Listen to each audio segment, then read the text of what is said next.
Chhattisgarh media coordinator Radhika Kheda जी का आगमन हुआ है।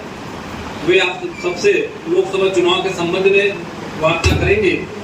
साथ में प्रदेश कांग्रेस कमेटी के सम्मानित महामंत्री साहिब भाई जी, राजनांदगांव की तस्वीर कि जो हमने समय रखा था उससे मैं थोड़ा देर होगी, काफी देर हो गई, लेकिन चुनाव का समय है और आप देख रहे हैं कल पहली वोटिंग भी है और आने में थोड़ा सा बहुत विलम्ब हो गया और थोड़ा दूर भी है रायपुर से, तो मेरे आपसे बहुत बहुत माफ़ी है कि आपको मेरी वजह से इंतज़ार करना पड़ा।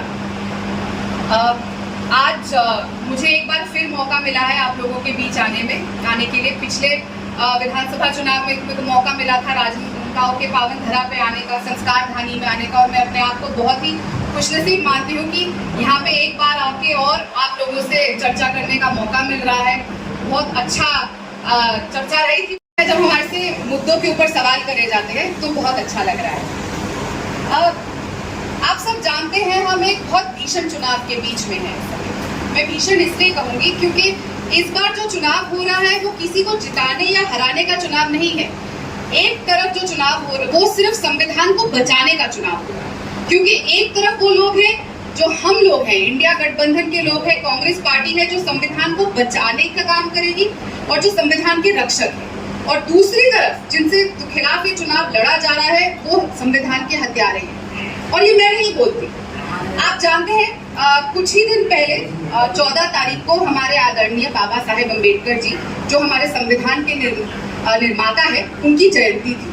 और उस जयंती पे मोदी सरकार अपना मैनिफेस्टो भी लेकर आई, और बहुत दुख के साथ मुझे आज आपके सामने कहना पड़ रहा है कि जो ये पूरा ड्रामा रचा गया कि हम बाबा साहेब अम्बेडकर जी को आदरणीय मानते हैं और अपना मैनिफेस्टो उस दिन रिलीज कर रहे हैं, अपना संकल्प ले रहे हैं उनके नाम से, उसी समय हमारा पूरा देश इस समय इस बात से 4 साल से जूझ रहा है कि हमारा संविधान खतरे में है। मैं नहीं कहती, ये उनके खुद के सांसद कहते हैं, उनके खुद के वो लोग कहते हैं जिनको इस बार टिकट मिली है। चाहे अनंत कुमार हेगड़े हो साउथ इंडिया में, चाहे उत्तर प्रदेश में आ जाए तो इनके मेरठ से जो अरुण गोविल चुनाव लड़ रहे हैं वो कहते हैं, फिर एक लल्लू करके है इनके प्रत्याशी फैजाबाद से, वो भी कहते हैं।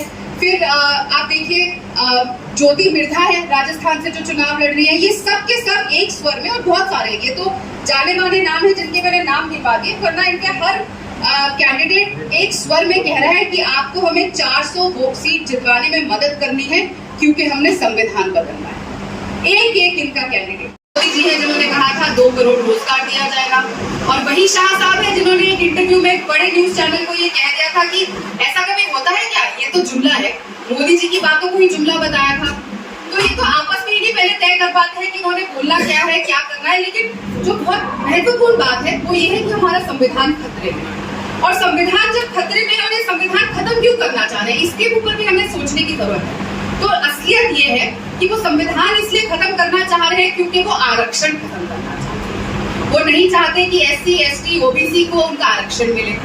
और उसका अगर सबसे क्लोज एग्जाम्पल मैं आपको दूं तो आपका छत्तीसगढ़ ही है, ज्यादा दूर जाने की मुझे जरूरत ही नहीं है। छत्तीसगढ़ में कांग्रेस की हमारी सरकार ने, भूपेश बघेल जी प्रस्ताव लेकर आए आरक्षण का, सबका आरक्षण बढ़ाया जा रहा है। लेकिन आज देखिए राज्यपाल बदल गए, राज्यपाल के सामने रखा था वो प्रस्ताव, वो राज्यपाल ने पास नहीं किया, राज्यपाल बदल गए, लेकिन वो आरक्षण का जो कागज और बिल है वो ऐसे के ऐसे राज्यपाल के घर में, उनके ऑफिस में पड़ा हुआ है, धूल खा रहा है। सरकार बदल गई लेकिन उसके ऊपर कोई चर्चा नहीं हुई।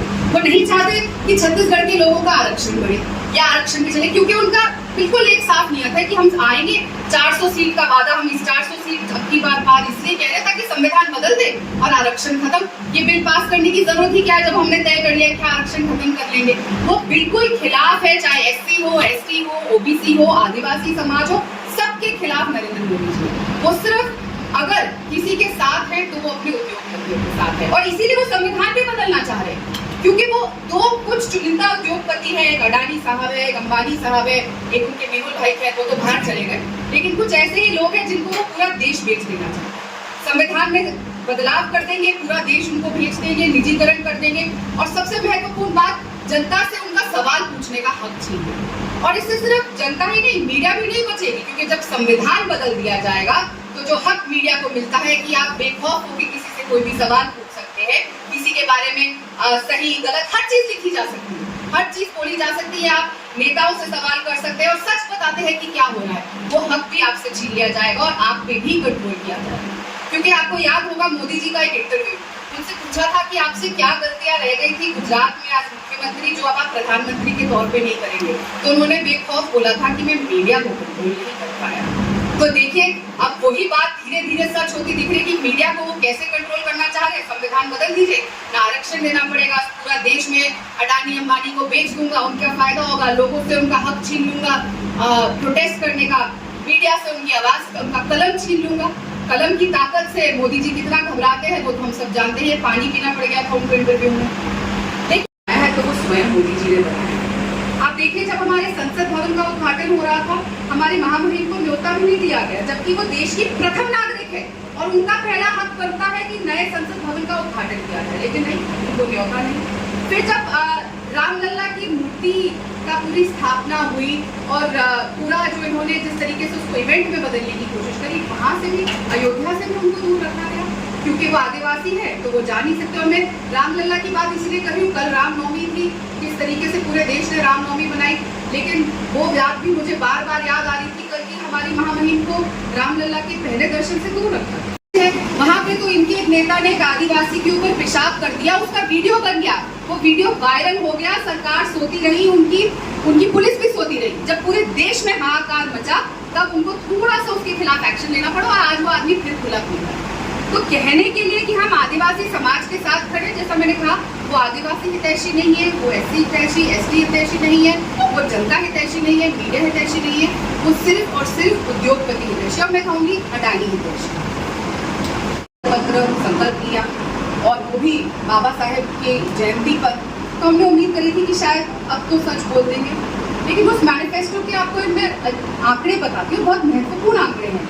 अगर आप वो मैनिफेस्टो इनका संकल्प पत्र खोलेंगे तो उसमें 48 फोटोग्राफ्स है मोदी जी की, गिन लीजिएगा, फोटोग्राफ्स ही फोटोग्राफ्स है। इसलिए मैं लगातार जब से वो उनका संकल्प पत्र आया है कहती आई हूँ, ये संकल्प पत्र नहीं है, मैनिफेस्टो नहीं है, ये मोदी जी की फोटो एल्बम है। एक ऐसे पोज में, एक ऐसे पोज में, कहीं पे कोई विदेश के नेताओं के साथ है, अलग अलग पेज पे इतनी सारी फोटो है, गिनिएगा पूरी 48 है, मैं गिन के आई हूँ। बातें नहीं है काम की, मोदी जी की फोटो है। और वहीं अगर आप कांग्रेस का न्याय पत्र उठाएंगे उसमें महज सिर्फ 3 फोटो है राहुल जी की, क्योंकि उसमें सारी जगह जो लिखा गया है हमने अपने वादे बताए हैं, अपने न्याय जो हम जनता के लिए लेकर आए हैं, अपनी गारंटी, अपने वादे। हमारे वादे फोटो नहीं है, हमारे वादे महंगे कपड़े नहीं है, हमारे वादे पोज नहीं है, हमारे वादे जो जनता की समस्याएं हैं, जो राहुल गांधी जी जब कन्याकुमारी से कश्मीर चले, जब मणिपुर से लेके गुजरात करे, कोई भी नेता देश में 4000 किलोमीटर पैदल नहीं चला। जब राहुल जी गए, लोगों से मिले, विभिन्न लोगों से मिले, अलग अलग धर्म जाति, हर महिला युवा सबसे मिले, तो जो उनकी समस्याएं थी उनको हमने अपने न्याय पत्र में लाने का काम किया। हम भी चाहते, हम भी अपने नेता की बहुत सारी फोटो लगा देते, लेकिन हमने फोटो एल्बम पे चर्चा नहीं कर दी ना, हमने काम की बात कर दी।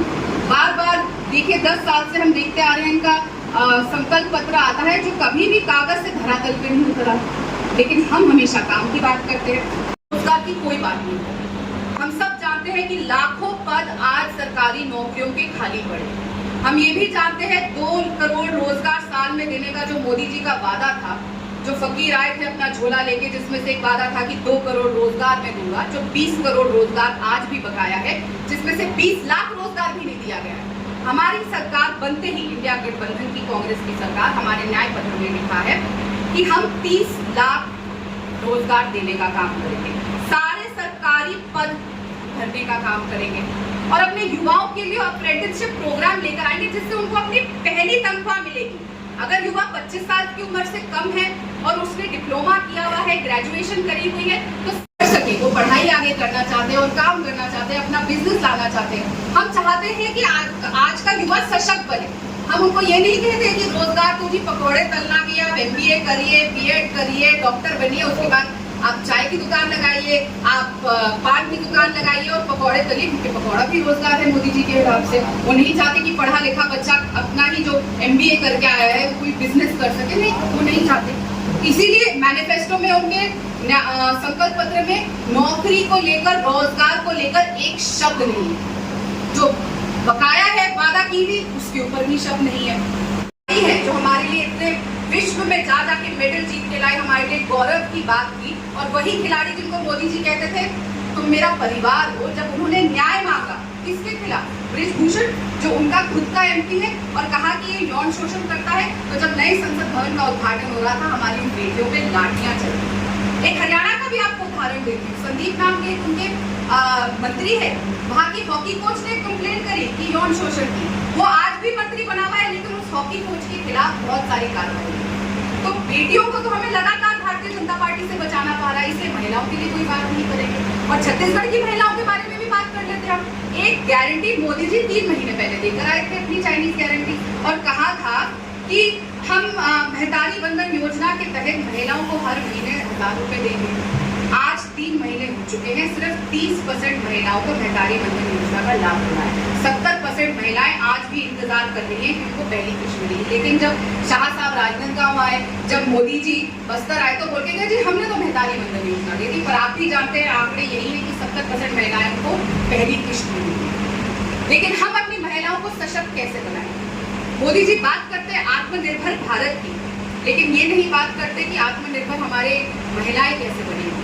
कांग्रेस अपने न्याय पत्र में ये वादा करती है कि हम अपनी महिलाओं को आत्मनिर्भर बनाएं, इसलिए हर महिला को साल में 1 लाख रुपए देने का वादा करें, ताकि वो अपना काम कर सके, उसको किसी के ऊपर भी निर्भर ना होना पड़े, और वो घर चलाने में भी सबकी मदद कर सके। क्यों महिला बराबर की बात ना करें? जब हम आधी आबादी हैं, आधा हक हमारे जिसका हम इंतजार कर रहे हैं, तो हम उनको वो हक देने का काम करेंगे। और साथ ही साथ जितनी सरकारी नौकरियां हैं उसमें महिलाओं को 50% आरक्षण देने का काम करेंगे। ये भी उस आरक्षण में से एक है जो मोदी जी संविधान हटा के हटाने का काम करेंगे।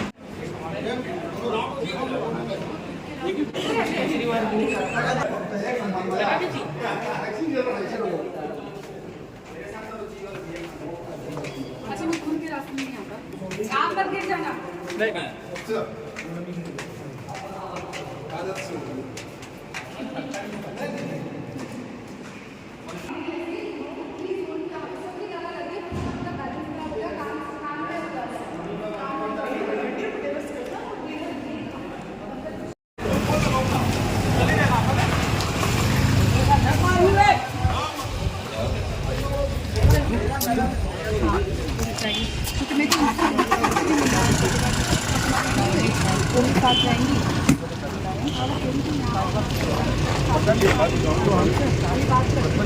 हो जाए